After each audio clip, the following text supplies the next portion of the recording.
سورہ نور 24واں سورہ ہے قرآن کا. اچھا اس سورہ کا آغاز بھی بڑا لطیف ہے. سورۃ انزلناہا وفرضناہا وانزلنا آیات بینات. اور کیجئے گا وانزلنا فیہا آیات بینات. اللہ سبحانہ وتعالیٰ پہلی آیت سورہ نور ہی کا مشکات فیہا مصباح المصباح فی زجاجۃ الزجاجۃ کأنہا کوکب دری یوقد من شجرۃ مبارکۃ زیتونۃ لا شرقیۃ ولا غربیۃ. یہ ایک بڑی سمبولک لینگویج جو اللہ سبحانہ وتعالیٰ یوز کر رہا ہے کہ اللہ آسمان و زمین کا نور ہے, اس کے نور کے مثال ایک مشکات کی ہے. مشکات کہتے ہیں طاق کو. اب اتنی اردو یہاں کون سمجھے گا, اس لیے میں گزارش کر دوں. طاق کا مطلب ہوتا ہے کہ جو طاق یا حجرہ ہے اس میں جو چراغ رکھنے کی جگہ ہے اس کو کہتے ہیں طاق. زمین و آسمان کا نور ہے اللہ, اور اس کے نور کے مثال ایک طاق کی سی یعنی چراغ رکھنے کی جگہ کی سی ہے. فیہا مصباح, اس طاق میں ایک چراغ رکھا ہوا ہے. المصباح فی زجاجۃ, اور وہ جو چراغ ہے وہ ایک قندیل میں ہے کہ جو شیشے کی ہے. یہ قرآن ہے. فانوس ہے جو ایک شیشے میں. یوقد من شجرۃ مبارکۃ زیتونۃ, اور اس کے اندر جو چراغ جل رہا ہے وہ ایک شجرہ مبارکہ سے جل رہا ہے. لا شرقیۃ ولا غربیۃ, وہ شجرہ نہ مشرقی ہے نہ مغربی ہے. یعنی آپ بچوں کے لیے نہ ایسٹرن ہے نہ ویسٹرن ہے. اچھا یوقد من شجرۃ مبارکۃ زیتونۃ لا شرقیۃ ولا غربیۃ, اور پھر آگے فرمایا کہ یکاد زیت یضیء, ان قریب یہ ہے کہ یہ چراغ روشن ہو کر اتنا زیادہ روشنی دے. ولو لم تمسسہ نار, چاہے اسے نہ بھی جلایا جائے تب بھی وہ روشنی دیتا رہے گا. نور علی نور, کیونکہ وہ ایک نور کے اوپر دوسرا نور ہے. اب اگر جن جن کی توجہات پہنچ رہی ہیں نور علی نور, پھر فرمایا کہ اللہ اپنے نور کی جسے چاہے ہدایت کر دیتا ہے. تلک الامثال نضربها للناس, اور یہ مثالیں ہیں جو اللہ بیان کرتا ہے تاکہ تم سمجھ حاصل کر لو. اب اس کی کون تفسیر کر سکتا ہے؟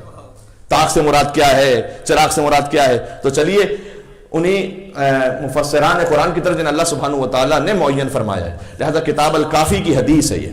کتاب الکافی میں صادق آل محمد امام جعفر صادق علیہ السلام یہ ارشاد فرماتے ہیں,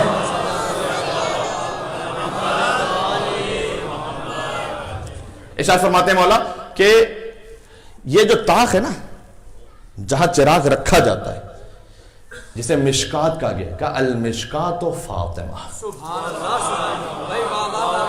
بھئی آپ یہیں سے سنیں گے تو بس میں آتا ہے کوئی میرے ساتھ نہیں. چراغ نہیں, چراغ رکھنے کی جگہ فاطمہ ہے. مل کے صلوات کہتے محمد و آل محمد پر.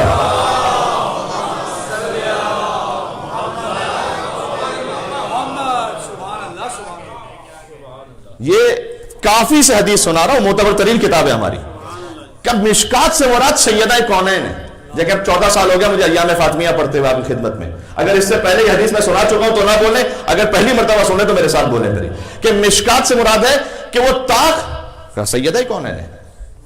المصباح فرمایا کہ جو چراغ ہے نا اس سے مراد الحسن, چراغ سے مراد حسن ہے. تو پھر حسین کون ہے؟ فرمایا الزجاجۃ حسین, وہ چراغ کے اوپر جو فانوس ہے کہ جس سے اس کی روشنی پھیل رہی ہے وہ حسین ابن علی ہے.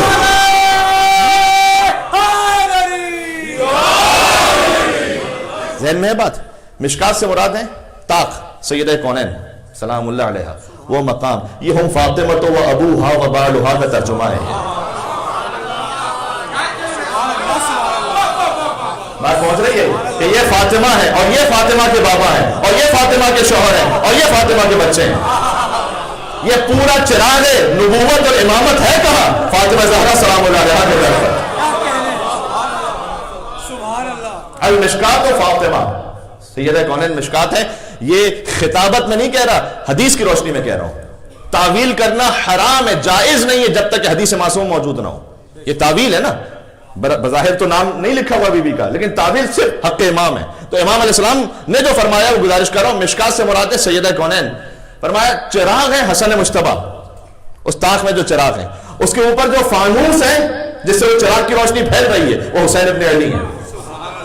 پھر فرمایا شجرۃ مبارکۃ زیتونۃ, تو یہ جو شجرہ مبارکہ ہے یہ شجرہ حضرت ابراہیم علیہ السلام ہے. جو حدیث میں وہ سنا رہا ہوں، یہ نسل ابراہیمی ہے. اور بہت توجہ رکھیے گا، لا شرقیت ولا غربیت، نہ مشرقی ہے نہ مغربی ہے، یعنی یہ شجرہ نہ یہودیت کی طرف ہے نہ عیسائیت کی طرف ہے. یکاد زیتھا، اور اس کی روشنی پھیلتی رہے گی، ولو لم تمسسہ نار، اس کا لفظی ترجمہ یہ ہے کہ چاہے آگ اسے روشن نہ بھی کرے تب بھی اس کی روشنی لطافت کے ساتھ پھیلتی رہے گی. یعنی یہ جو شجرہ ہے تو ویسے اس کا حق نہ بھی دو، کیا کہنے، چاہے ان سے منصب خلافت غصب کر لو، چاہے انہیں منبر پر نہ آنے دو، ان کی روشنی پھیلتی رہے گی. اور حدیث میں یہاں پر مراد ہے کہ یکاد العلم ینبع بہا، یہاں سے علم پوری کائنات پوری دنیا کو ملتا رہے گا. نور علی نور، کیونکہ ایک امام کے بعد دوسرا امام آتا رہے گا. پھر اللہ نے کہا کہ یہ اللہ اپنے نور کی جسے چاہے ہدایت کر دیتا ہے. اور یہ وہ مثالیں جو اللہ بیان کرتا ہے تاکہ تم سمجھ لو. یہ آیت نمبر 35 ہے. آیت نمبر 36 پہ آتا ہے فی بیوت اذن اللہ ان ترفع ویذکر فیہا اسمہ، اور کچھ گھر ایسے ہیں جن کے لیے اللہ نے حکم دیا ہے کہ ان گھروں کی تعظیم کی جائے. فی بیوت اذن اللہ، یہ متصل آیت ہے، فی بیوت اذن اللہ ان ترفع ویذکر فیہا اسمہ، اور اس میں اللہ نے یہ اذن عطا کیا ہے کہ اللہ کا نام بآواز بلند لیا جائے اور اللہ کی کبریائی کا بیان کیا جائے اور ان گھروں کی تعظیم کی جائے. پتہ چلا بیت اللہ کے علاوہ بھی کچھ بیوت ایسے ہیں جن کی تعظیم کا حکم ہے. قرآن پڑھنا، قرآن کچھ گھر ایسے ہیں کہ جن کی تعظیم کا حکم دیا گیا ہے. ابھی ایک لمحے میں آپ تک بات پہنچ جائے گی. پہلے سے ماشاءاللہ آپ مولائی مومنین اور مجلس سننے والے مومنین تشریف فرمائیں. یہ گھر کون سا ہے پروردگار؟ کوئی تو اشارہ ہو. یسبح لہ فیہا بالغدو والآصال، یہ گھر ایسا ہے کہ جس میں صبح و شام اللہ کی تسبیح پڑھی جاتی ہے. ساری دنیا سے تسبیح ملی کس کے گھر سے؟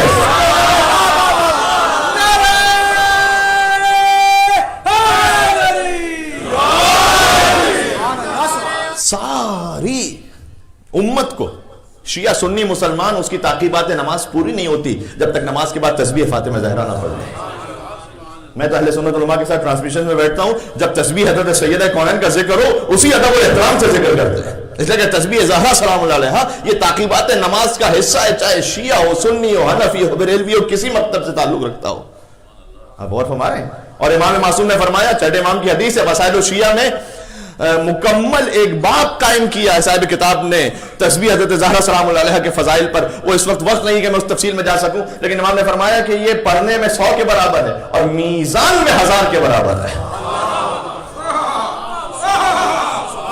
کہاں سننے والے مومنین؟ اور پھر فرمایا کہ ہم اپنے بچوں کو جیسے واجب نماز کی تاکید کرتے ہیں ویسے ہی تسبیح فاطمہ زہرا کی تاکید کرتے ہیں، چونکہ یہ ذکر کثیر ہے جیسے اللہ سبحانہ وتعالی نے قرآن میں کہا ہے.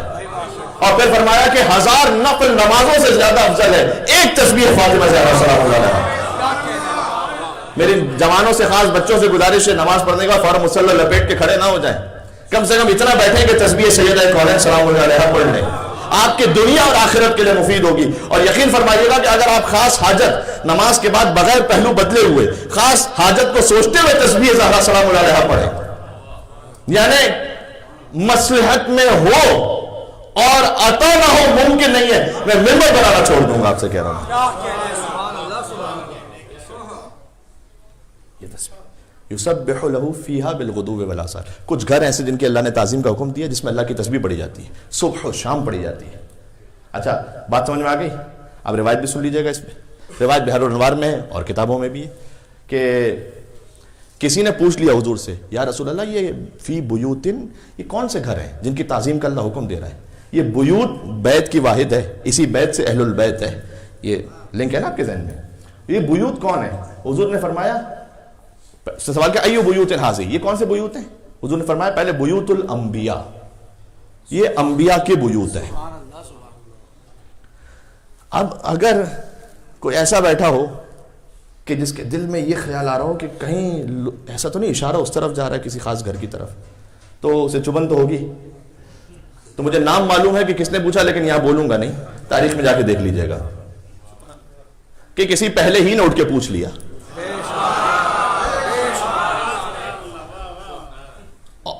کہا بیت علی فی ہذہ الآیہ، اشارہ کیا مولا کائنات کے گھر کی طرف. کیا یہ علی کا گھر کیا اسی آیت میں شامل ہے؟ اب پوچھنے کی ضرورت کیا تھی، مجھے سمجھ میں نہیں آیا، لیکن پوچھ لیا کہ بھئی کیا علی کا گھر اس آیت میں شامل ہے؟ خدا کی قسم عجیب جواب دیا. اگر فقط یہی جواب دیا ہوتا تو شامل ہے تو یہی بہت تھا. حضور نے یہ نہیں کہا کہ شامل ہے، کہا نام من افضلها، سب سے افضل گھر تو علی بن ابی طالب کا ہے.